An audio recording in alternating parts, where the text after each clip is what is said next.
对于今年的践行啊，其实我们没有打进冠军赛，其实对我们来说，今年应该算是一个失败的一个球季。当然非常难过，但因为真的也很心疼我的球员，因为我们球员基本上除了真的不能打的以外，然后其他很多都是带伤上阵，然后甚至下个礼拜马上就2位球员要进医院去开刀。对，然后其实今天因为是季军赛，然后其实我们球员昨天带伤上阵的情况下，不管是高景伟又或者是安科尔，其实今天也非常疼痛，也是没有办法出赛，所以我觉得很心疼自己的球员啊，在这个赛季是这么辛苦的挺过来，然后都要背负自己的一些伤痛，还要帮球队卖命这样子，对，然后在这边真的很感谢他们，然后也辛苦他们。那在今天这场比赛，我觉得基本上我们也全队也挺过了这个昨天输球难过的压力，然后今天我们也特别到外面去谢谢这个来帮我们加油的加油团，然后感谢他们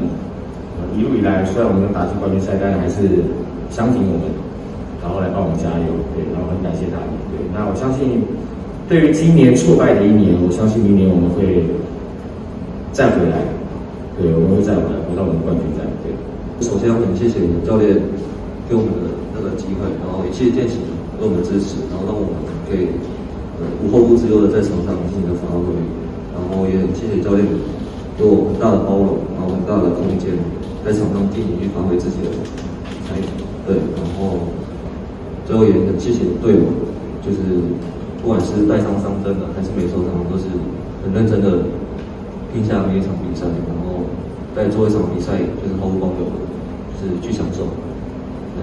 面对生涯的最后一场 UBA 的比赛，你今天赛前是怎么样告诉自己什么话去踏上这座球场、这个舞台？其实经过昨天的比赛之后，就是压力就已经整个释放出来，就是今天比赛前完全就是不会有那么紧张，就是想在场上好好表现。对，也蛮气自己为什么今天的表现没有在昨天发挥出来。其实这6年真的算说快不快，说慢不慢，就是6年来跟着小燕姐这样一步一步，其实我自己算是蛮幸运的，到对地方了这样。小娟姐的表情很有故事哦，为什么会有小娟姐是什么反应？那我一定要讲一下，就是我觉得她的前5年应该觉得日子过得很慢，我相信她现在一定觉得